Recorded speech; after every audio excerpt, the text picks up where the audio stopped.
അങ്ങനെ മലയാളികളുടെ ഹൃദയങ്ങളിൽ ചിരിയുടെ മായാജാലം തീർത്ത സലീം കുമാർ ഇനി ഒരു ഓർമ്മ മാത്രം. നമ്മൾ ചെറുതിൽ കണ്ട പല ചലച്ചിത്ര കലാകാരന്മാരും ഇന്നില്ല അല്ലെ? ഓരോരുത്തരായി ഇന്ന് മാഞ്ഞുകൊണ്ടിരിക്കുകയാണ്. ഒടുവിലിതാ സലീം കുമാറും. മിമിക്രി വേദികളിൽ നിന്നും സിനിമയിലേക്ക് വന്ന അദ്ദേഹം ഹാസ്യ കഥാപാത്രങ്ങളിലൂടെ നമ്മെ പൊട്ടിച്ചിരിപ്പിക്കുകയും അതേസമയം ഗൗരവമേറിയ വേഷങ്ങളിലൂടെ തന്റെ അഭിനയ പ്രതിഭ തെളിയിക്കുകയും ചെയ്തിട്ടുള്ള ആളാണ്. എനിവേ, നമുക്കറിയാം അദ്ദേഹം ലിവർ സംബന്ധമായിട്ടുള്ള രോഗങ്ങളുമായി ഒരുപാട് കാലമായി ബുദ്ധിമുട്ടുന്ന ഒരാളാണ് അല്ലേ? അത് കാരണമായിട്ട് തന്നെയാണ് അദ്ദേഹം മരണപ്പെട്ടത്. പക്ഷെ അങ്ങനെയൊക്കെ ആണെങ്കിൽ കൂടിയും അദ്ദേഹത്തിന് കരൾ രോഗം പിടിപെട്ടത് മദ്യപാനം മൂലമാണ് എന്നൊക്കെ പലരും പറയുന്നുണ്ട്. അതിനെക്കുറിച്ചുള്ള ഒരു ക്ലാരിഫിക്കേഷനിലേക്ക് നമുക്ക് വരാം. എനിവേ, ഇപ്പൊ ഞാൻ പറഞ്ഞു വന്നത് ഇദ്ദേഹത്തിന് കുറെ കാലമായി കരൾ രോഗമുണ്ട്. ആദ്യമൊന്നും ഓപ്പറേഷൻ ചെയ്യാൻ കൂടി ആൾക്ക് മനസ്സിലായിരുന്നു. ഒരുപാട് ആയുർവേദ ചികിത്സകൾ അന്ന് തന്നെ സലീമേട്ടൻ നോക്കിയിരുന്നു. എന്നാലോ ഒന്നും ഫലം കണ്ടില്ല എന്ന് മാത്രമല്ല, എല്ലാവരും സലീമേട്ടനും അസുഖം മാറ്റി തരാമെന്നും പറഞ്ഞ് പറ്റിക്കുകയായിരുന്നു. എന്തായാലും ഈ കള്ള വൈദ്യന്മാർക്ക് തന്നെ അറിയാം ഇതൊക്കെ ഇവരുടെ കയ്യിൽ നിൽക്കാത്ത സംഗതികളാണെന്ന്. എന്നിട്ടാണ് അവർ പാവം ജനങ്ങൾക്ക് പ്രതീക്ഷ കൊടുക്കുന്നത്. എങ്ങനെങ്കിലും അസുഖം മാറട്ടെ എന്ന് കരുതിയാണ് പാവപ്പെട്ട ആളുകൾ ഈ ഫ്രോഡ് വൈദ്യന്മാരുടെ അടുത്തേക്ക് പോകുന്നത്. എന്നിട്ടോ ഇവർക്ക് രോഗം മൂർച്ഛിച്ചു കഴിഞ്ഞാണെങ്കിൽ ഈ വൈദ്യന്മാരൊക്കെ കൈമലർത്തുകയും ചെയ്യും. എന്തായാലും ഇതിനെക്കുറിച്ച് മുമ്പ് സലീമേട്ടൻ പറഞ്ഞത് നമുക്കൊന്ന് കേട്ടു നോക്കാം. സ്വന്തം ജീവിതം തന്നെയാണ് സലീമേട്ടൻ ഇവിടെ പറഞ്ഞത്. കേട്ട് നോക്കാം. മഞ്ഞപ്പിത്തം പല വിധമുണ്ടെന്നും അത് വൈദ്യരുടെ കഴിവിൻ്റെ അപ്പുറത്താണെന്നുള്ളത് മനസ്സിലാകുന്നില്ല. അവസാനം വൈദ്യരിൽ ലിവറൊക്കെ തകർത്ത് കഴിയുമ്പോൾ പറയും മെല്ലെ ഒഴിയും. അങ്ങനത്തെ 2-3 കഥകൾ പറഞ്ഞിട്ട് ഞാൻ പോയിക്കൊള്ളാം. മറ്റാരുടെയും കഥയല്ല, സ്വന്തം അനുഭവത്തിലെ കഥ. അതെനിക്ക് മാത്രമേ പറയാൻ പറ്റുള്ളൂ. ഞാൻ എവിടെയൊക്കെ പ്രസംഗിക്കാൻ ചേരുന്നു ഇത് പറഞ്ഞിട്ട് ഞാൻ പോരുള്ളൂ.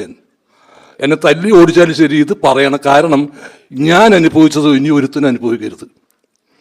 എനിക്ക് അസുഖമാണെന്ന് അറിഞ്ഞു ഞാൻ. അപ്പം ഞാൻ സെർച്ച് ചെയ്ത് നോക്കിയപ്പോൾ ലിവർ ട്രാൻസ്പ്ലാന്റ് മാത്രമേ ഉള്ളൂ ഈ അസുഖത്തിനൊരു മരുന്നായിട്ട്. ഞാൻ ചെയ്യുന്നില്ല എന്ന് തീരുമാനിച്ചു. ഇതല്ലാണ്ട് എന്ത് ചെയ്യാം? ഇതിന് വേറെ മരുന്നുണ്ടാവുമല്ലോ. അങ്ങനെ നമ്മുടെ എറണാകുളത്തുള്ള DYSP, എൻ്റെ സുഹൃത്താണ് അദ്ദേഹം, ഞാൻ പേര് പറയുന്നില്ല. അദ്ദേഹം എൻ്റെ നന്മയെക്കുറിച്ച് വേണ്ടിയാണ് വന്നത്. അദ്ദേഹം എന്നെ തെറ്റിദ്ധരിപ്പിക്കാൻ വേണ്ടിയല്ല. അദ്ദേഹം പറഞ്ഞ സലിമെ, ഒറ്റപ്പാലത്തൊരു വൈദ്യനുണ്ട്, നിർമ്മലാനന്ദഗിരി എന്നാണ് പേര്. അദ്ദേഹം ക്യാൻസർ വരെ മാറ്റുന്ന വൈദ്യരാണ്. അപ്പം ഞാനും കേട്ടിട്ടുണ്ട് അങ്ങനെ ക്യാൻസർ മാറ്റുമെന്ന് കേട്ടിട്ടുണ്ട്. എൻ്റെ കൂടെ പഠിച്ചൊരു പെൺകുട്ടി ക്യാൻസറായിട്ട് അവിടെ ചികിത്സിക്കാൻ വന്നപ്പോൾ ഞാൻ ആ റൂം എടുത്ത് കൊടുത്തത് അവിടെ ഒറ്റപ്പാലത്ത് ഗസ്റ്റ് ഹൗസിൽ എൻ്റെ പരിചയപ്പെടുത്തി. ഞാനും കേട്ടിട്ടുണ്ട്. അങ്ങനെ നിർമ്മലാനന്ദഗിരി അടുത്ത് ഞാനും ഇദ്ദേഹം കൊണ്ട് ചെന്നു. നിർമ്മലാനന്ദ ഒരു 51 ദിവസത്തിനുള്ളിൽ ലിവർ സിറോസ് മാറ്റിത്തരും. അപ്പം അങ്ങനെ എന്നോട് പറഞ്ഞു നിലം പരണ്ടെന്ന് പറഞ്ഞു ഒരു മരുന്നുണ്ട്. ഈ നിലം പരണ്ട 51 ദിവസം കഞ്ഞിയിലിട്ട് കുടിക്കാൻ പറഞ്ഞു. 51 അല്ല 501 കഴിച്ചിട്ട് ഈ സാധനം മാറുന്നില്ല. അങ്ങനെ ഒരു ദിവസം ഞാൻ വൈദ്യരെ വിളിച്ചപ്പോൾ വൈദ്യരി അതായത് സത്യസന്ധനാണോ, നല്ല വൈദ്യരാണ്. അപ്പോൾ അദ്ദേഹം എന്നോട് പറഞ്ഞു സലിമെ, എനിക്ക് ക്യാൻസറാണ്, ഞാൻ വെല്ലൂർ ക്യാൻസർ ഹോസ്പിറ്റലിൽ നിൽക്കുകയാണ്, ക്യാൻസർ 4th സ്റ്റേജാണ്.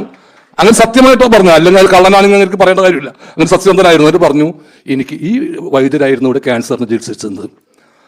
അതൊരു എന്തായാലും ക്യാൻസർ വരെ മാറ്റുന്ന വൈദ്യനാണ്. എന്നിട്ട് അവസാനം മൂപ്പർക്ക് തന്നെ ക്യാൻസറും വന്നു. എങ്ങനെ ഇരിക്കുന്നു? നിലവിൽ ഇതുവരെ ക്യാൻസറിന് ഒരു പ്രോപ്പർ മരുന്ന് കണ്ടുപിടിച്ചിട്ടില്ല. ആകെയുള്ളത് കീമോ പോലുള്ള കുറച്ച് ട്രീറ്റ്മെന്റുകൾ മാത്രമാണ്. പക്ഷെ പലർക്കും അത് ചെയ്യാൻ പേടിയാണ്. ഈ പേടിയാണ് ഇതുപോലുള്ള ഫ്രോഡ് വൈദ്യന്മാരൊക്കെ മുതലാക്കുന്നത്. എന്തായാലും ഇങ്ങനെ മുതലെടുക്കുന്ന ഒരു വൈദ്യന്റെ അവസാനം എന്താണെന്നുള്ളത് നമ്മളിപ്പോ കേട്ടില്ലേ. അയാൾക്ക് ക്യാൻസർ വന്ന് അയാൾ ഏതോ ഹോസ്പിറ്റലിൽ പോയി ചികിത്സ തേടുകയാണ്. ഇന്നും എന്റെ അറിവിൽ ഒരുപാട് പേരുണ്ട് ഇത്തരത്തിലുള്ള മാരകമായ അസുഖങ്ങൾ വന്നിട്ട് ആയുർവേദം, ഹോമിയോപ്പതി, അക്യുപങ്ചർ ഒക്കെ ചെയ്യുന്നവർ, ക്യാൻസറിന് ഹോമിയോപ്പതി വരെ എടുക്കുന്നവരുണ്ട്. അവർക്കൊക്കെ വേണ്ടിയാണ് എന്റെ വീഡിയോ. ഒരാളുടെ അനുഭവം കണ്ടെങ്കിലും മാറുന്നവർ മാറട്ടെ. കഴിഞ്ഞില്ല കേട്ടോ. ഇത് കഴിഞ്ഞ് വീണ്ടും സലീമേട്ടൻ അടുത്തൊരു വൈദ്യനെടുത്ത് പോകുന്നുണ്ട്. അന്നേരമുള്ള എക്സ്പീരിയൻസ് പുള്ളിക്കാരൻ പറയുന്നുണ്ട്. നമ്മളെന്ന് കേട്ടോക്കാം. അങ്ങനെ നിർമ്മലാനന്ദഗിരിയുടെ സംഭവം ചോദിച്ചപ്പോൾ ഇതേ പോലീസ് ഉദ്യോഗസ്ഥനെ വിളിച്ചു, സലീമെ ചേർത്തലൊരു വൈദ്യരുണ്ട്, എന്നിട്ടും എനിക്ക് ജീവിക്കാൻ മോഹം, ഓപ്പറേഷൻ ചെയ്യാനുള്ള പേടി, ഇത് രണ്ടും കണ്ടെങ്കിൽ മതി, അപ്പം എന്തുകൊണ്ടാണെന്ന് ചോദിക്കാം. അങ്ങനെ അവിടെ ചെന്നപ്പോൾ തട്ടിപ്പാണെന്ന് ആദ്യം മനസ്സിലായി. ഈ വൈദ്യൻ ഇരിപ്പുണ്ട്, കൂടെ അപ്പുറത്തൊരു ഫിസിഷ്യൻ ഇരിപ്പുണ്ട്, ഒരു പെൺകുട്ടി BA പാസ്സായ ഒരു പെണ്ണിരിപ്പുണ്ട്. അപ്പം ആ വൈദ്യരുടെ പേരാണ് മോഹനം വൈദ്യര്. നിങ്ങൾ അറിയായിരിക്കും, എല്ലാ ഡോക്ടർമാരെയും വെല്ലുവിളിക്കുന്ന വൈദ്യരാണ്. അങ്ങനെ എന്നോട് പറഞ്ഞു ഇതിന് മരുന്നില്ല, ഇംഗ്ലീഷിൽ ഇതിന് മരുന്നില്ല. അദ്ദേഹം ഒരുപാട് മരുന്ന് കുറിച്ച് വന്നു. തൊട്ടപ്പുറത്ത് ഇയാൾ കുറേ ഈ ജൈവ വളം കൊണ്ട് ഉൽപ്പാദിപ്പിച്ച നെല്ലി, ചേന, കാച്ചിലൊക്കെ വിൽക്കേണ്ട, അത് വാങ്ങിക്കണം നമ്മൾ, കാരണം ഇതേ കഴിക്കാൻ പാടുള്ളൂ. അപ്പം ഞാൻ പറയാം എനിക്ക് അവിടെ നെല്ലുണ്ട്, അതിനോട്ടെ ഇത് വാങ്ങിച്ചിട്ട് ഇത് മറ്റേ കറി വേറെ ഒന്നും കഴിക്കരുത് എന്ന് പറഞ്ഞു. ഒരു പശു കഴിക്കണ പുല്ല് പറിച്ച് തന്നെനിക്ക്, ബാക്കിയുള്ളത് വൈഫ് വീട്ടിൽ നിന്ന് പറിക്കണം. അങ്ങനെ ഞാൻ ഈ സാധനം എനിക്ക് പറ്റണില്ല ശരീരത്തിന്. അങ്ങനെ അടിക്കാൻ ബ്ലഡാണ് വന്നത് ഇങ്ങോട്ട്. വീട്ടിൽ ഇയാള് മരുന്ന് കഴിച്ചിട്ട് ഈ മരുന്ന് അടിച്ചിട്ട് ബ്ലഡ് കൊണ്ട് 1 കിലോമീറ്റർ പോയാണ്. അപ്പൊ എന്റെ മോൻ വിളിച്ചു പറഞ്ഞു, ഞാൻ പറഞ്ഞു വൈദ്യുരൊന്ന് വിളിച്ചു നോക്കി എന്താണെന്നുള്ളത്. വൈദ്യുര് പറഞ്ഞു, ഞാൻ അകത്ത് കുറച്ച് ബ്ലഡ് കിടപ്പുണ്ടായിരുന്നു, അത് പുറത്ത് കളയാനുള്ള ഒരു സാധനം ഞാൻ കൊടുത്തിട്ടുണ്ടായിരുന്നു, അത് പോട്ടെ എന്ന് പറഞ്ഞു. അകത്ത് കിടന്നും പോയി, അകത്തെ കുടലിൽ കൂടി പുറത്തേക്ക് വന്ന രീതിയിലായി. ബ്ലഡ് വൊമിറ്റ് ചെയ്യില്ല. ഞാൻ പറയാ ഒന്നുകൂടി വിളിച്ചു നോക്കി. അച്ഛാ അയാൾ ഫോൺ എടുക്കണില്ല എന്ന് പറഞ്ഞു. അതെങ്ങനെ ശരി, ഞാൻ അയാളെ വിശ്വസിച്ചു പോയി. ഞാൻ അത്രക്ക് വിശ്വസിച്ചു. അങ്ങനെ ഞാൻ ഒന്നും വിളിക്കാൻ പറ്റും, ഞാൻ തന്നെ വിളിച്ച് ആ എടുക്കണം, ഞാൻ തന്നെ വിളിച്ച പറഞ്ഞ് എടുക്കണില്ല. വീണ്ടും മോൻ വിളിച്ചു. അങ്ങനെ 3-ാമത്തെ പ്രാവശ്യം വിളിച്ചപ്പോൾ ഇയാൾ പറഞ്ഞു വേഗം ആശുപത്രി കൊണ്ടുപോയിക്കോളാൻ പറഞ്ഞു. വൈദ്യന്മാരെ ഡോക്ടർമാരെ വെല്ലുവിളിച്ച് നടക്കുന്നതാണ്. USP ഇങ്ങനെ ഇത് ശരിയല്ല, ഇയാൾ കളനാ. കാരണം എന്റെ കൂടെ നിന്നിരുന്നെങ്കിൽ ഞാൻ ഹോസ്പിറ്റലിൽ പോകില്ലായിരുന്നു. നമുക്ക് നല്ല ബെസ്റ്റ് ആളെടുത്താണ് പോയത്. കോവിഡിന് വ്യാജ ചികിത്സ നടത്തിയതിന് വരെ അറസ്റ്റിലായിട്ടുള്ള ആളാണ് ഈ പറയുന്ന മോഹനും വൈദ്യൻ. അയാളുടെ ചികിത്സയേക്കാൾ ഫേമസ് അയാളുടെ വിവാദങ്ങളാണ്. ഈ നിപ്പ വൈറസ് ഒക്കെ ഇറങ്ങിയ സമയത്ത് വവ്വാല് കഴിച്ചതിന്റെ ബാക്കി ഫ്രൂട്ടൊക്കെ കഴിച്ച് മൂപ്പര് ഏറെ വിവാദങ്ങളൊക്കെ ഉണ്ടാക്കിയിട്ടുണ്ടായിരുന്നു. അങ്ങനെ ആളുകൾക്കിടയിൽ അന്യായ സപ്പോർട്ട് കിട്ടിയ ആളാണ് ഈ പറയുന്ന മോഹനും വൈദ്യൻ. ഞാനിത് പറയുമ്പോൾ നോക്കിക്കോ, കമന്റ് ബോക്സിൽ ഇപ്പോഴും കാണാം മോഹനും വൈദ്യൻ ഫാൻസ്. സലീമേട്ടൻ തന്നെ അയാളെ വിശ്വസിച്ചതാണ്. എന്നിട്ട് എന്തായി, ബ്ലഡ് കുറെ പോയിട്ടും ഇയാൾ ഫോൺ എടുക്കുന്നു. അവസാനം മോഹനും വൈദ്യർക്ക് തന്നെ മനസ്സിലായി പണി കിട്ടുമെന്ന്. അതുകൊണ്ട് തന്നെയാണ് അയാൾ നേരെ ഹോസ്പിറ്റലിൽ പോകാൻ വേണ്ടി പറഞ്ഞത്. എന്തായാലും മോഹനും വൈദ്യന് ഒരുപാട് ഫാൻസ് ഉണ്ട് കേട്ടോ. കമന്റ് ബോക്സിലൊക്കെ ഇയാളെ സപ്പോർട്ട് ചെയ്യാനും കമന്റ് ചെയ്യാനും ഇഷ്ടംപോലെ ആൾക്കാരുണ്ടാകും. അവരെന്തായാലും ഞാൻ തിരുത്താൻ പോകുന്നില്ല, നിങ്ങൾ എന്താണെന്ന് വെച്ചാൽ പറഞ്ഞിട്ട് പോയിക്കോളൂ. മനസ്സിലാകേണ്ടവർക്ക് കാര്യം മനസ്സിലായി കാണാം. എന്തായാലും ഇപ്പൊ മോഹനും വൈദ്യര് ജീവിച്ചിരിപ്പില്ല കേട്ടോ. 2021 ഇങ്ങനെ മരണപ്പെട്ടു. ഇനി നമുക്ക് നമ്മുടെ സലീമേട്ടിലേക്ക് തന്നെ തിരിച്ചു വരാം. അങ്ങനെ 2ാമത്തെ വൈദ്യരുടെ അടുത്തൊന്നും പണി കിട്ടിയിട്ടും സലീമേട്ടൻ പഠിച്ചില്ല. അങ്ങനെ മൂപ്പര് 3ാമത്തെ വൈദ്യരുടെ അടുത്ത് പോയി. എന്തോന്ന് ഇതിനൊക്കെ പറയാം അല്ലേ. 2ലും മൂപ്പര് പഠിച്ചില്ല എന്നുള്ളതാണ്. വീണ്ടും 3ാമത്തെ ആളടുത്തേക്ക് പോയി. ഞാൻ ആലോചിക്കണതല്ല, ഈ അറിവുള്ളവരും അറിവില്ലാത്തവരും എങ്ങനെയാണ് ഒരേപോലെ ഇത്തരക്കാരുടെ കെണിയിൽ പെട്ടുപോകുന്നത് എന്നുള്ളതാണ്. ജീവിക്കാനുള്ള കൊതി കൊണ്ടൊക്കെ തന്നെയാണ്. വേറെ എന്ത്, ഹോസ്പിറ്റലിൽ ചെന്നാണെങ്കിൽ ചിലപ്പോൾ 50-50 ചാൻസ് ആയിരിക്കും പറയുക. എന്നാൽ ഇങ്ങനെയുള്ള വൈദ്യന്മാരെ അടുത്ത് ചെന്നാലോ 50 ദിവസം കൊണ്ട് ഞാൻ ഫുള്ള് മാറ്റി തരാമെന്ന് പറഞ്ഞ ആൾക്കാരെ പറ്റിക്കും. ഇങ്ങനെ മോഹന വാഗ്ദാനം നൽകുന്നത് തന്നെ വൻ ഫ്രോഡാണ്. അത് നിയമപരമായ കുറ്റമാണ്. മുഴുവനും ഭേദമാകുമെന്ന് ഉറപ്പില്ലാത്തൊരു ചികിത്സക്ക് രോഗം മാറുമെന്ന് പറഞ്ഞ് ചികിത്സ കൊടുക്കുന്നത് നിയമപരമായിട്ടുള്ള കുറ്റമാണ്. അതെല്ലാവർക്കും അറിയാലോ. നമുക്ക് അതിനെതിരെ വേണമെങ്കിൽ കേസ് ഫയൽ ചെയ്യാം. പക്ഷെ ആരും അതിന് പിന്നാലെ പോകാറില്ല എന്നുള്ളതാണ്. എന്തായാലും സലീമേട്ടന് 3ാമത്തെ വൈദ്യന്റെ അടുത്ത് പോയപ്പോൾ അനുഭവം നമുക്കൊന്ന് കേട്ടോക്കാം. പിന്നെ പറഞ്ഞു മലയാറ്റൂരൊരു വൈദ്യനുണ്ടെന്ന് പറഞ്ഞു. മലയാറ്റൂർ വൈദ്യൻ ഞാൻ ചെന്നു. മലയാറ്റൂർ കുഴപ്പമില്ല, മാറ്റാം, എൻ്റെ വൈഫുണ്ട്. 500 തേങ്ങയുടെ വെള്ളം, 500 തേങ്ങ, ആ വെള്ളം എടുത്തിട്ട് അത് കുറുക്കി ഇങ്ങനെ ലേഹ്യം പോലെയാക്കാം. മറ്റെന്തോ സാധനം ഇടുക അതിനകത്ത്, മരുന്ന് ലേഹ്യം പോലെ. ഈ വെള്ളം 500 വെള്ളം തേങ്ങ ലേഖ്യം പോലെയൊക്കെ എങ്കിൽ രാവിലെ തുടങ്ങിയിട്ട് രാത്രി വരി പാവം എൻ്റെ വൈഫ് ഇട്ട് പറ്റിച്ച് നശിഞ്ഞു. അങ്ങനെ അവസ്ഥയിലായി. ഈ സാധനം എടുത്തു വെച്ചു. എന്നാലും സംതൃപ്തി, ഭർത്താവിൻ്റെ അസുഖം മാറാനുള്ള ലേഖ്യമാണല്ലോ വന്നേക്കണത്. അങ്ങനെ ഇത് ഞാൻ കഴിക്കലും ഛർദി കൂടി. എനിക്കിത് പറ്റുന്നില്ല, എൻ്റെ ശരീരം ഇത് സഹിക്കുന്നില്ല. അത് ഛർദി തുടങ്ങി. അപ്പോൾ വൈദ്യരോട് വിളിച്ചു പറഞ്ഞ്, വൈഫ് വിളിച്ച് പറഞ്ഞു ഇങ്ങനെ പുള്ളി കഴിച്ചിട്ട് ഇത് ഛർദിക്കുന്നു. ഓഹോ, അപ്പോൾ ബോഡി റിജക്റ്റ് ചെയ്യാൻ പറ്റുന്നില്ലല്ലേ? ഒരു കാര്യം ചെയ്യും, അത് കളയണ്ട, പൊള്ളുമ്പോൾ പെറ്റച്ചോളാൻ. ശരീരം പൊള്ളുമ്പോൾ ലിവർ സിറോസിന്റെ മരുന്ന് പെറ്റാന്ന്, അത് കളയണ്ടെന്ന് ഇപ്പോഴും ഇരിപ്പുണ്ട് വീട്ടിൽ. വൈഫ് കലമൊക്കെ ജീച്ച് അടുപ്പിൽ നിന്ന് കലമൊക്കെ എടുത്ത് പൊള്ളുമ്പോൾ ലിവർ സിറോസിന്റെ മരുന്ന് എടുത്തിട്ട്. കൊള്ളാല്. ലിവർ സിറോസിന്റെ മരുന്നിനെ കൊണ്ട് ഇങ്ങനെ ഉപകാരം ഉണ്ട് അല്ലേ? നമുക്ക് പൊള്ളലൊക്കെ ഉണ്ടാവുമ്പോൾ പറ്റിയാൽ മതി എന്ന് വേഗം ഉണങ്ങിക്കോളൂ. ലിവർ സിറോസിസ് ഭേദമായില്ലെങ്കിലും കൈ പൊള്ളിയാൽ അതെങ്കിലും ഒന്ന് ഭേദമായാൽ മതിയായിരുന്നു. എന്തായാലും ഞാനായിട്ട് ഇതിന് പ്രത്യേകിച്ച് ഊക്കേണ്ട ആവശ്യമൊന്നുമില്ല. സലീമേട്ടൻ തന്നെ ഇങ്ങനെ നല്ലോണം ഊക്കി വിടുന്നുണ്ട്. എത്ര രസകരമായിട്ടാണല്ലേ സലീമേട്ടൻ താൻ അനുഭവിച്ച ശാരീരികവും മാനസികവുമായിട്ടുള്ള ബുദ്ധിമുട്ടുകൾ കോമഡി രൂപേണ അവതരിപ്പിച്ചത്. സലീമേട്ടനെ കൊണ്ട് ഇങ്ങനെയൊക്കെ പറ്റത്തുള്ളൂ. എന്തായാലും ഇത്രയും വൈദ്യന്മാരൊക്കെ കണ്ട് പണി കിട്ടി. ലാസ്റ്റ് രക്ഷയില്ല എന്ന് കണ്ടപ്പോഴാണ് ഹോസ്പിറ്റലിൽ ചെന്ന് സലീമേട്ടന് ഓപ്പറേഷന് തയ്യാറായത്. സലീമേട്ടൻ ആദ്യം ഓപ്പറേഷൻ വേണ്ട എന്ന് തീരുമാനിച്ചത് സക്സസ് റേറ്റ് കുറവായതുകൊണ്ടൊന്നല്ല കേട്ടോ, മറിച്ച് താൻ കാരണം വേറൊരാളുടെ ലിവറിനെ അത് എഫക്ട് ചെയ്യുമല്ലോ എന്ന് കരുതിയിട്ടാണ്. മനസ്സിലായില്ലേ? അതായത് ലിവർ ട്രാൻസ്പ്ലാന്റ് ഓപ്പറേഷൻ എന്താണ് സംഭവം? ആരോഗ്യമുള്ള ഒരാളുടെ ലിവറിന്റെ ഒരു പോർഷൻ മുറിച്ച് മാറ്റിയിട്ട് നമ്മുടെ ശരീരത്തിൽ വെക്കുന്ന സംഭവമാണ്. അപ്പൊ താൻ കാരണം അങ്ങനെ മറ്റൊരാളുടെ ലിവർ മുറിക്കേണ്ട എന്ന് കരുതിയാണ് മറ്റു പല വഴികളും അദ്ദേഹം നോക്കിയത്. പക്ഷെ ഒന്നും ഫലം കണ്ടില്ല എന്ന് മാത്രമല്ല, അദ്ദേഹത്തിന് അവസ്ഥ മോശമാവുകയും ചെയ്തു. അങ്ങനെ അവസാനം അദ്ദേഹം അമൃത ഹോസ്പിറ്റലിൽ പോയാണ് ചികിത്സ തേടിയത്. അവിടെ വെച്ചാണ് സലീമേട്ടൻ മാതാ അമൃതാനന്ദമായിയുടെ ഭക്തനാവുന്നത്. നമുക്ക് അദ്ദേഹം അതിനെ കുറിച്ച് പറഞ്ഞു കേട്ടോക്കാം. എന്തെങ്കിലും പ്രത്യേകിച്ച് കാരണമുണ്ടോ? രണ്ടാമതൊരു തീരുമാനം മാറ്റുന്നതിന് പ്രത്യേകിച്ച് എന്തെങ്കിലും കാരണമുണ്ടോ? അത് ഒരു ശക്തി വന്ന എന്തോ പറയുന്നത് പോലെ എനിക്ക് തോന്നി. എനിക്ക് ഏറ്റവും വലിയ രസകരമായിട്ട് സംഭവം ഞാൻ അതും കൂടി പറയേണ്ടതുണ്ട് ഇതിൻ്റെ കൂട്ടത്തിൽ. അപ്പോൾ അമൃത ഹോസ്പിറ്റലിലാണ് ഞാൻ ഓപ്പറേഷൻ നടക്കുന്നത്.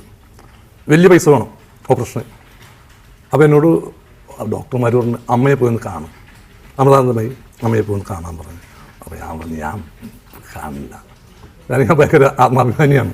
അപ്പോൾ അതിൻ്റെ പേരിൽ ഒരു ദുരഭിമാനി ആണ്. അപ്പോൾ ചെന്ന് എന്താ പറയുക, ഞാനും ദാരിദ്ര്യമല്ലേ പറയാൻ പറ്റുള്ളൂ, എന്നെ സഹായിക്കണം. ഇന്ന് ഒരു ആരുടെ അടുത്ത് പോലും പറഞ്ഞിട്ടില്ല. എൻ്റെ അച്ഛൻ്റെ അടുത്ത് പോലും ഞാൻ പറഞ്ഞിട്ടില്ല എന്നെ സഹായിക്കണം. എൻ്റെ ബന്ധുക്കളും എൻ്റെ സഹോദരന്മാർ ആരുടെ അടുത്തും എന്നെ സഹായിക്കണം എന്ന് പറഞ്ഞിട്ട് ആരുടെ അടുത്തും ഞാൻ പോയിട്ടില്ല. അത് മരണം വരെ പോവുകയും ചെയ്യില്ല. അപ്പോൾ ഒന്ന് പോകും, വെറുതെ ഒന്ന് പോകാൻ പറഞ്ഞു. ഡോക്ടർമാർ എന്നെ നിർബന്ധം വെച്ചു.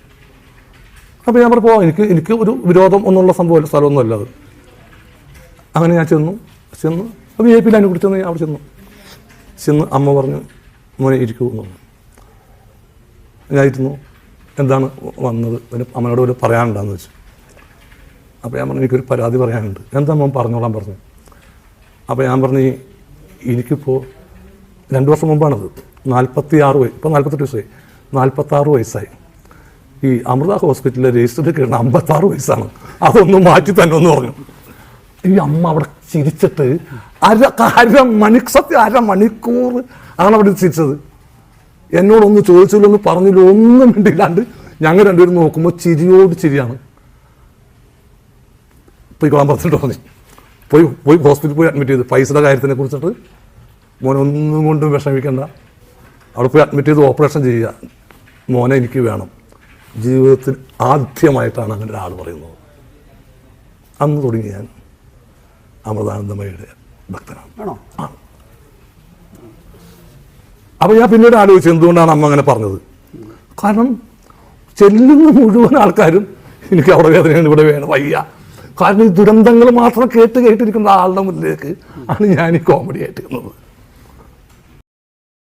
ഇത്രയും സീരിയസ് ആയിട്ടുള്ള സിറ്റുവേഷനിലും മറ്റുള്ളവരെ ചിരിപ്പിക്കുക എന്നുള്ളത് ചില്ലറ കാര്യമൊന്നുമല്ല. പലരും പതറിപ്പോകുന്ന ഒരു സമയമാണ്. ഓപ്പറേഷൻ സമയം അടുക്കും തോറും പേടിച്ചു പോകും അല്ലേ? പക്ഷെ സലീമേട്ടൻ വിളിച്ചില്ലാണ്. കാര്യം അമൃതാനന്ദമായി എനിക്ക് വലിയ ഇഷ്ടമുള്ള ആളൊന്നുമല്ല, ആൾദൈവങ്ങളെ ഞാൻ സപ്പോർട്ട് ചെയ്യുന്നുമില്ല. പക്ഷെ ഇവിടെ സലീമേട്ടനെ വെച്ച് നോക്കുമ്പോൾ സലീമേട്ടനെ രക്ഷിച്ച ഒരാളാണ് ഈ പറയുന്ന മാതാ അമൃതാനന്ദമായി. ഇങ്ങനെ ഒരു സിറ്റുവേഷനിൽ സലീമേട്ടനെ വിമർശിക്കാനോ തെറ്റുകാരനാണെന്ന് പറയാനോ ഞാൻ ആഗ്രഹിക്കുന്നില്ല. കാരണം സലീമേട്ടന്റെ കണ്ണിൽ തീർച്ചയായിട്ടും അവർ വലിയവരാണ്. പക്ഷെ എനിക്ക് അവരെ സപ്പോർട്ട് ചെയ്യാൻ ബുദ്ധിമുട്ടുണ്ടെന്നേ ഉള്ളൂ. ഒരാളുടെ ശരി മറ്റൊരാൾക്ക് തെറ്റാവാലോ, അങ്ങനെ കണക്കൂട്ടിയാൽ മതി. ഇനി അതുപോലെ മറ്റൊരു കോൺസിഡന്റ് നിങ്ങൾ ശ്രദ്ധിച്ചു. അന്ന് ഹോസ്പിറ്റലിൽ തെറ്റായി കൊടുത്ത ഏജ്, അതായത് 46 വയസ്സിന് പകരം 56 വയസ്സെന്നായിരുന്നു അന്ന് കൊടുത്തിരുന്നത്. ഇന്ന് അതേ 56 വയസ്സിലാണ് അദ്ദേഹം മരണപ്പെട്ടത്. എന്തൊരു കോൺസിഡന്റ് ആണല്ലേ. ഇനി നമുക്ക് നമ്മൾ തുടക്കത്തിൽ പറഞ്ഞ കാര്യത്തിലേക്ക് വരാം. പലരും ഇപ്പോഴും കരുതുന്നത് അദ്ദേഹത്തിന് മദ്യപാനം കാരണമാണ് ലിവർ സിറോസിസ് വന്നത് എന്നുള്ളതാണ്. എന്നാൽ അതല്ല സത്യം. നിങ്ങൾ സലീമേട്ടന്റെ പഴയ ഏതെങ്കിലും അഭിമുഖങ്ങളോ അല്ലെങ്കിൽ ഗൂഗിളിൽ സെർച്ച് ചെയ്ത് നോക്കിയാൽ പോലും നിങ്ങൾക്കത് മനസ്സിലാകുന്നതാണ്. ശരിക്കും മദ്യപാനം മൂലമൊന്നുമല്ല, ഹെറിഡിറ്ററി കിട്ടിയതാണ് ഈ അസുഖം സലീമേട്ടന്. ഹെറിഡിറ്ററി മീൻ പാരമ്പര്യമായി കിട്ടിയതാണ്.